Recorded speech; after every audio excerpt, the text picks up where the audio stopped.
Hi there, and welcome back to Triplicate, and today we're going to move on with the battery charger, and we're going to try and get the battery charger connected to the Arduino.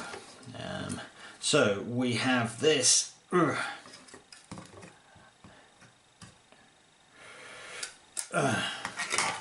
prototype shield, which, looking at it, is a bit useless because all these connections go just into these pins, so you can plug another one on top, but why would you want to do that? Where's the row of where they come out so you can actually wire stuff on?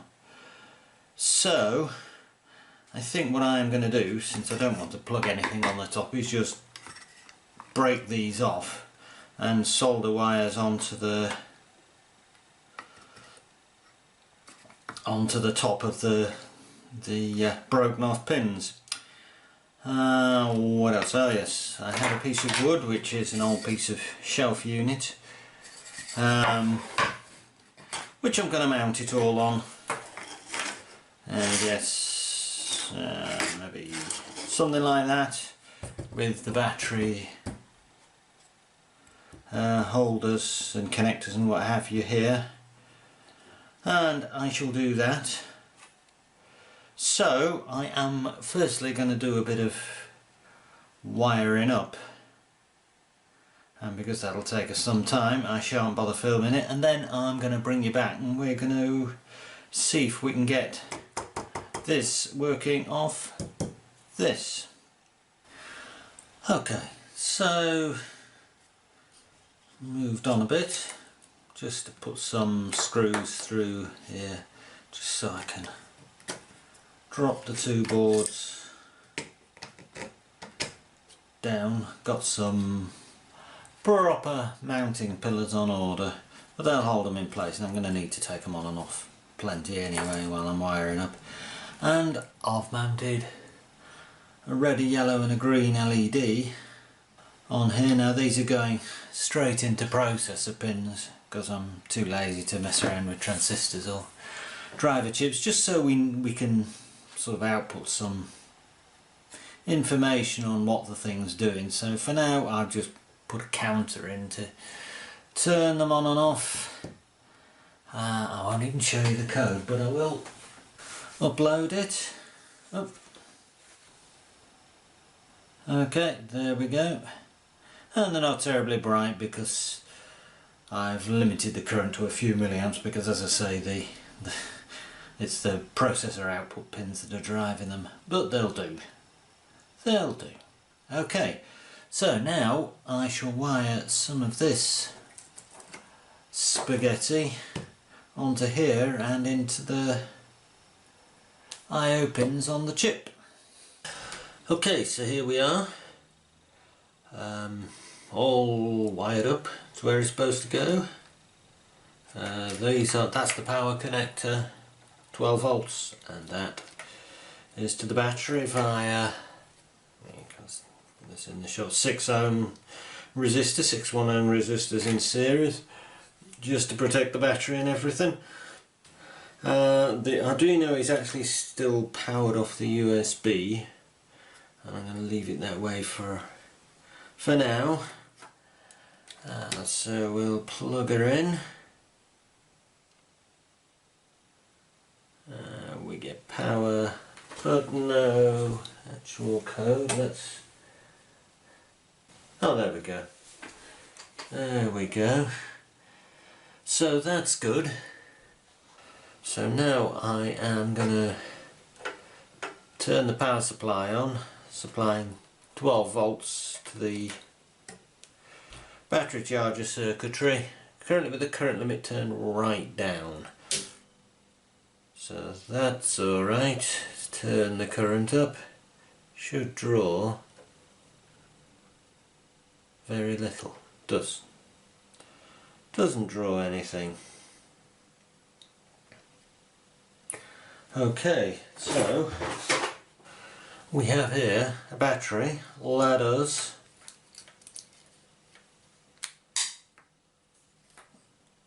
put it into there, and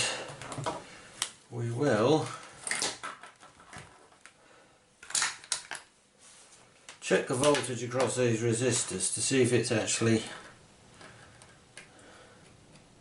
drawing any current. A few millivolts, a few milliamps. No, it's dropping all the time. Okay, so we are in a position to write some code and see if we can get this to do what we want it to do. Okay, so we've got it wired up and a couple of scope probes on.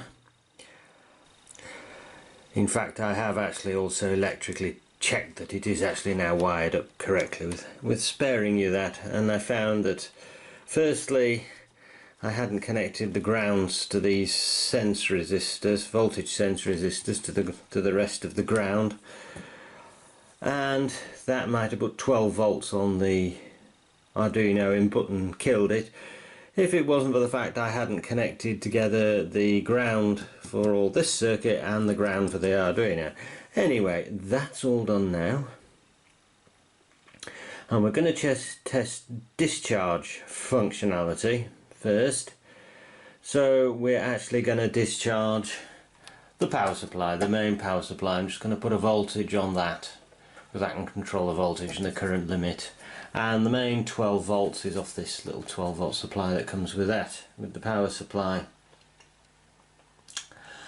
So let's generate some appropriate code and see how she fares. Okay, and we have this scope probe is on the PWM input, so we should see that going. This scope probe is on the gate voltage, so we should see the DC level at about 4 volts. And this meter is on the sense resistor, so we get, well, it's a 1 ohm resistor, so millivolts read there is equivalent to milliamps current through the resistor. Okay, so we've written some very basic code to try her out. So I've set the analog reference to 1.1 volts because 1 amp across 1 ohm is only a volt, so we get the best possible resolution like that. We're not going above an amp.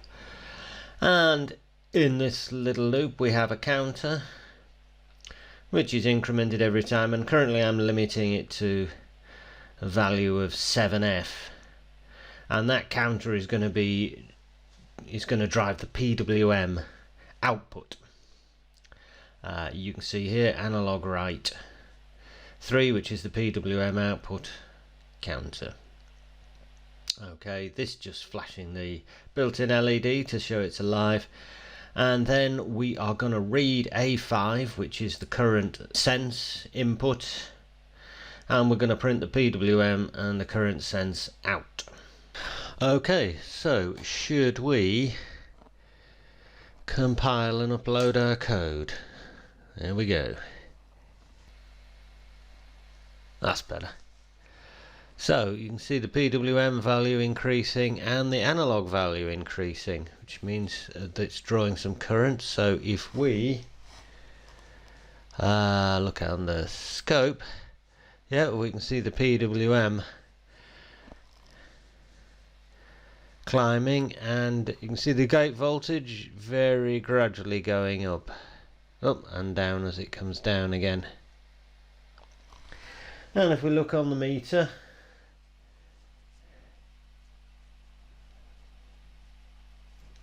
yep, that's about 60-70 milliamps.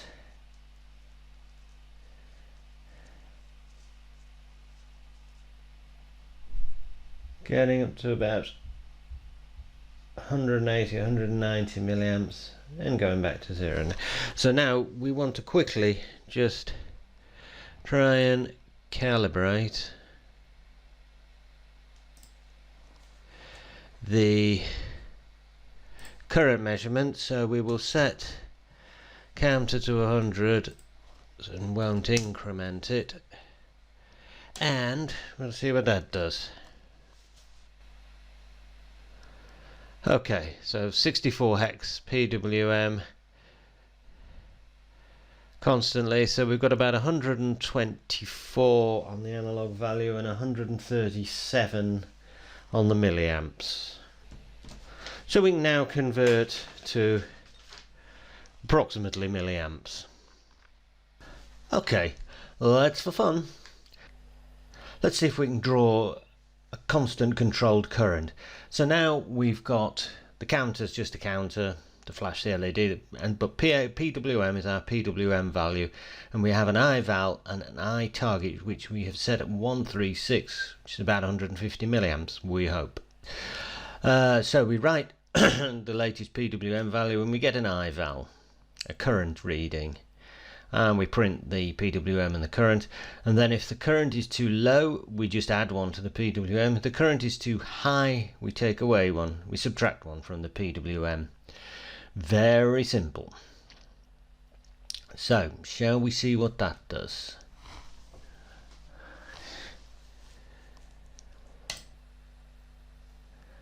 And we're off, and we're increasing the PWM all the time, and the current's increasing. Again, we're looking for 136, so it's going to take us a wee while to get there.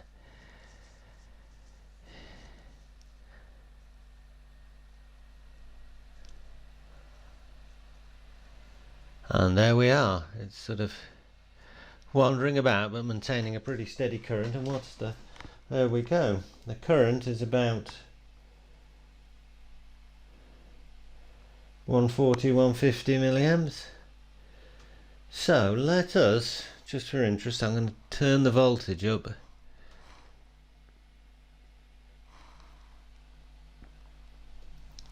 to 6 or 7 volts.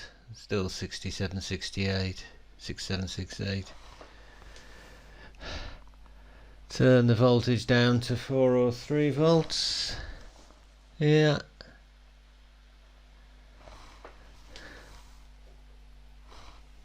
I like it, that's working nicely.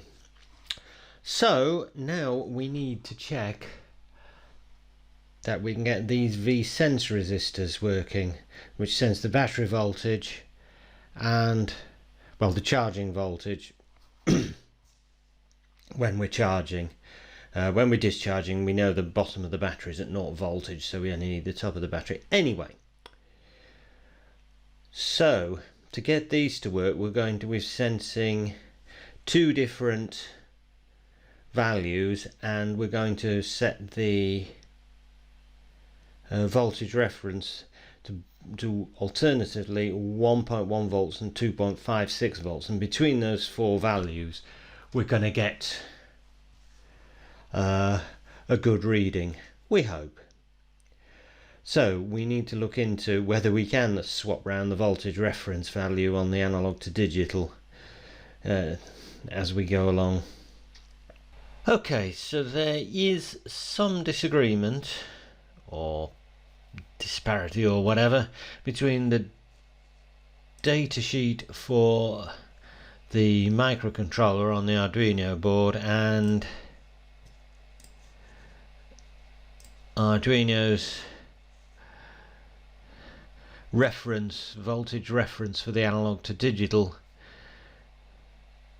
changing function, which says that somewhere in the notes that the first few readings might not be correct. So I want to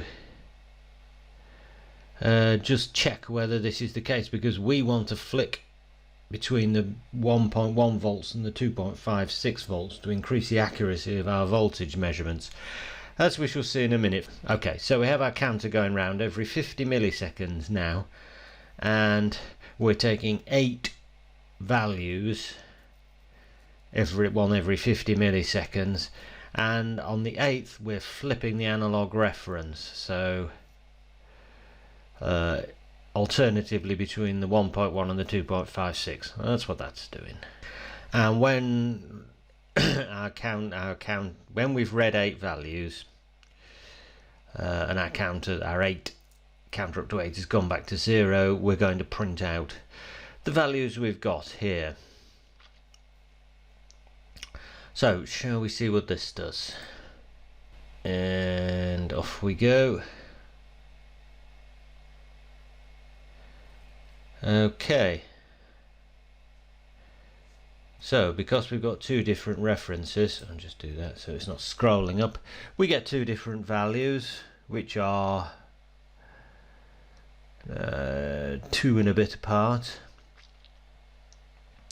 And if we look here, with the first one is garbage and the rest are consistent all the time. So we conclude, if we change the analog reference, as long as we wait at least 50 milliseconds, probably less, I don't know, I could find out, we'll be fine to take an analog reading. Okay, that's good. So now I'm going to write some proper code to loop through and read the inputs and set the output current.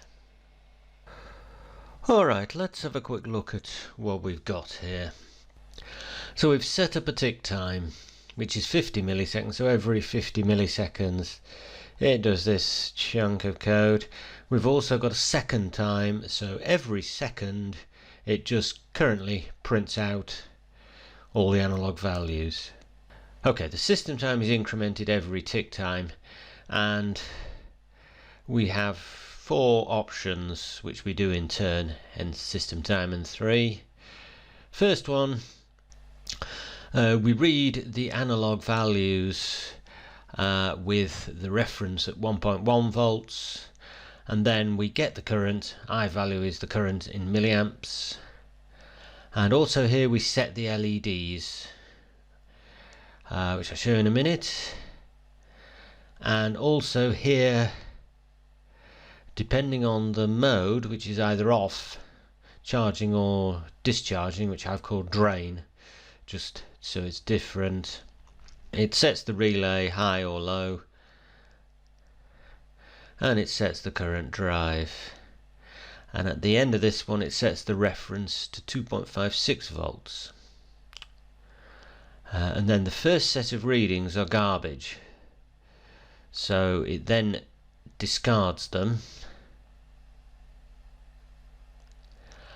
So the next time it reads the 2.56 volts and sets the reference to 1.1 volt, and then the next reading it discards that and it goes back to here and reads the analog inputs with the reference at 1.1. So the analog inputs are read into, these are 3 word arrays which contain the value with the reference at 1.1, the value with the reference at 2.56, and a third place which is just stored to store the discard value. Okay, so yeah, read ADC values, that's what that does. Set ADC ref is self-explanatory. Get current uses a union, a calculate union, to calculate the current in a 32-bit value, the most significant word of which is the current in milliamps. Set LEDs sets the red one blinking for off, the red one will be on for fault, but we haven't got any faults yet. And discharging is yellow and charging is green. Simple. Okay, set the current drive, compares the IVAL to the target current, I target, and sets the PWM. So, shall we see what this does? Okay, so the first thing we need to do is calibrate the 2 inputs.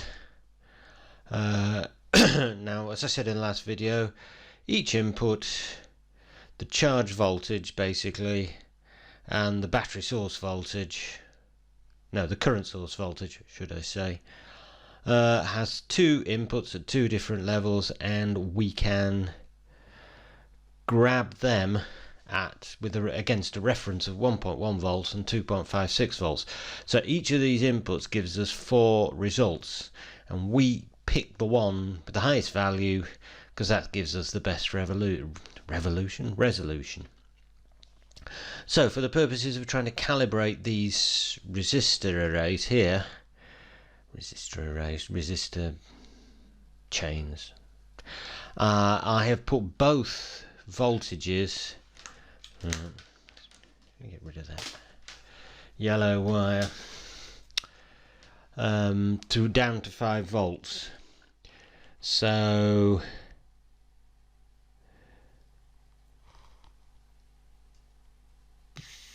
that is the source voltage, the charging source voltage, which is 5.00 volts. We're only working to 2 decimal places, and that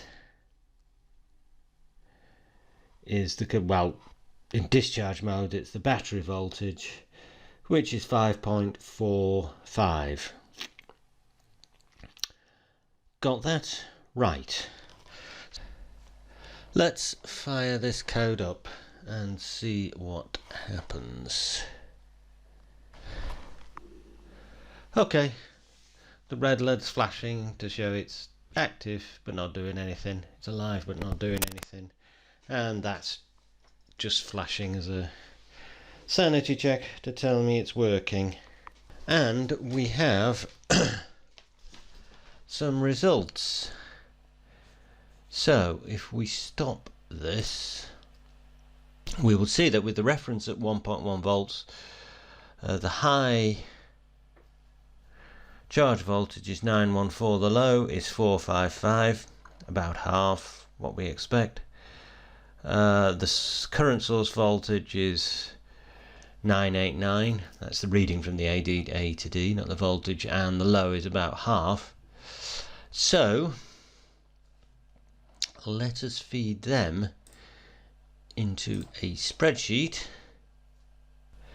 So that's the voltage, that's the reading, and that is 1000 to convert the voltage to millivolts, and 65536, so that when we scale it up to 32 bits and take the most significant word, so our scaling is nice and accurate. So there are the 4 values for 1.1, and I've cheated a bit for 2.5. I've assumed 1.1 and 2.56 references are accurate, so I've just multiplied that by 2.56 over 1.1 to get that. So shall we feed those numbers back into the code and see if we can get some accurate voltage readings? Okay, I've converted my spreadsheet data into a bunch of defines, so for now I'm just going to calculate some voltage values in this printout function, and then going to print them out. So yeah, we take the analog reading and multiply by the constant for the appropriate reading and reference, and then the output value is the most significant word of the 32-bit result. So should we see what happens?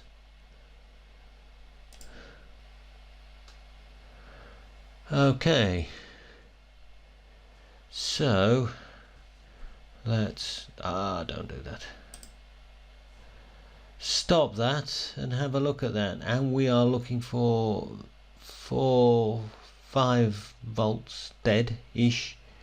So we've got 4.994 and 4.999, and we're looking for 5.45, and we've got 12.45 there and 5.418 there. And similarly with the 2.56 reference, they are not too badly out. We can calibrate them more accurately, but for now I think we are going to try and turn this into a function that produces one result for each voltage, and then we're going to try and write some code which will actually discharge a battery and then charge it up again. Okay, been updating the code, been getting on with quite a lot of coding, so it'll actually go through a sequence of operations: charge, discharge, etc. And was trying out the simple charge discharge, and discovered some slightly odd things going on. So I thought I'd turn the camera on and bring you up to date with those. Okay, so this code is going to wait 10 seconds, then it's going to try charging the battery up at 200 milliamps. So let's fire it down into the Arduino.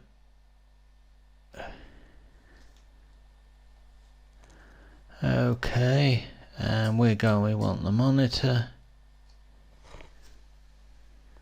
There we go. And in 10 seconds or so it will go into charge mode. There we go. Now the battery is reporting 1.6 volts, but if we measure the battery itself,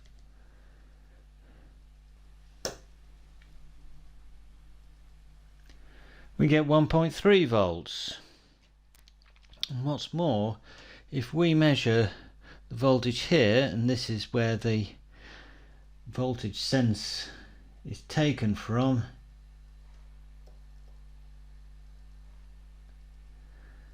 we get 1.66 volts. Very strange. So then I looked around a bit and scratched my head and what have you, and thought, hang on, if I measure the voltage between there and there, there and there, and that's supposed to be the same voltage, but it's 88, 89 millivolts there, and here, I get this into here,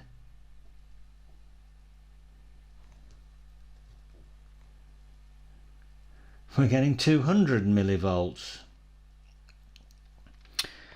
And the reason for that is voltage dropped through all these clips and grotty little wires and what have you. So clearly we need to measure the voltage at the battery. So I propose to take two wires from here across to the battery. So we are actually measuring the battery voltage, not the battery voltage plus some however much resistance around all these clips and wires and so forth. So I shall go away and do that, and we will have another go.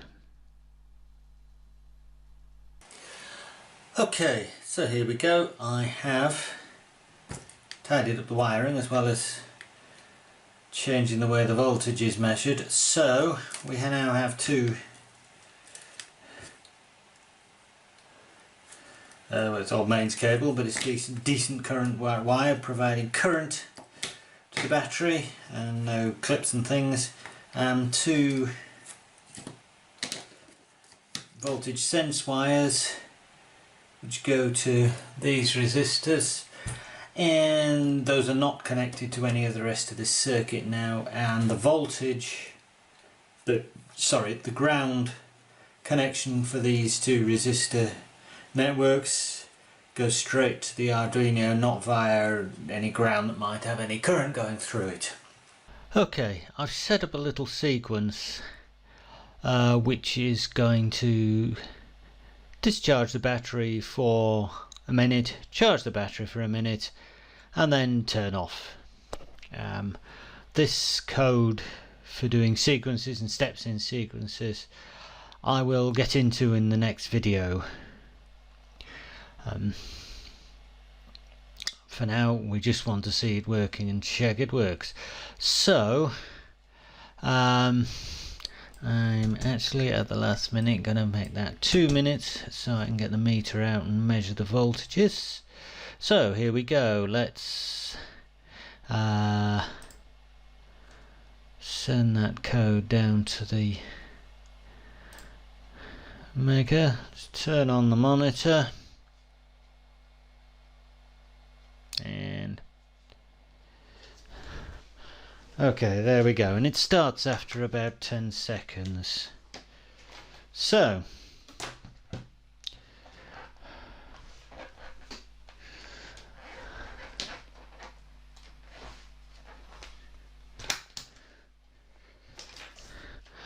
that should be discharging.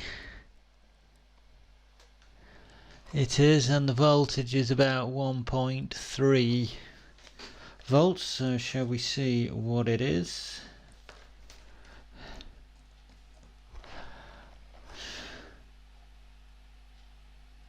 .36 there.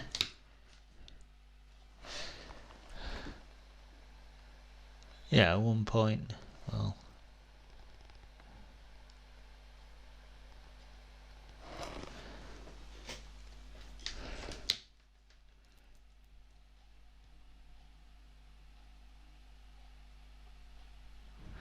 I mean, it's still not perfect, but there we go.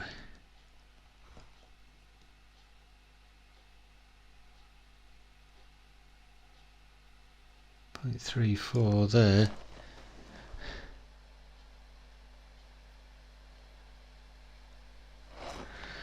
We might revisit that. However,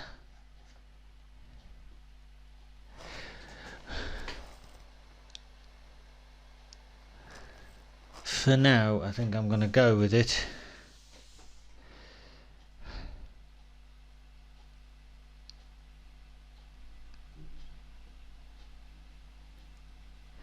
And we wait for the timeout to run out.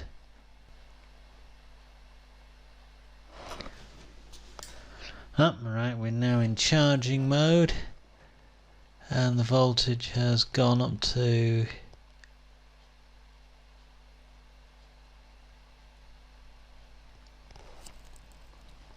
well, it's bouncing about a bit, I have to say.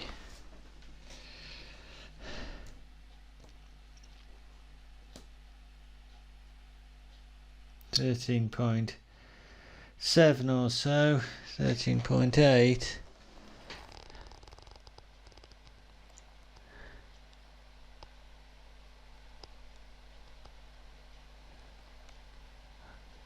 And as I say, bouncing about a bit. Okay, I think we're going to have to revisit that, but never mind. So it'll now charge up.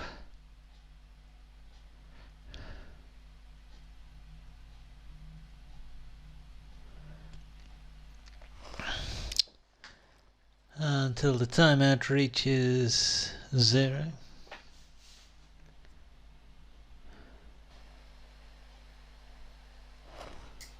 Okay, and it's now turned off, and it'll sit and doing that forever.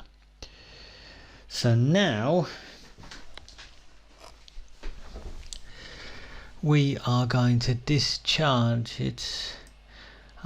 We don't care how long it is, and it's going to get down to 900 millivolts, and we are going to charge it, but I think I'm going to give it a maximum of 10 times 3600, that's 10 hours.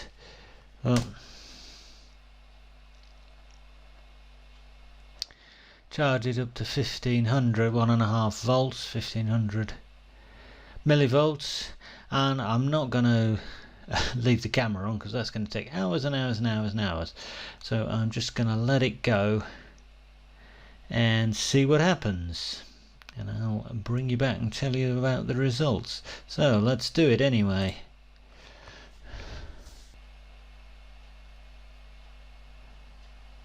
And it waits 10 seconds before it starts.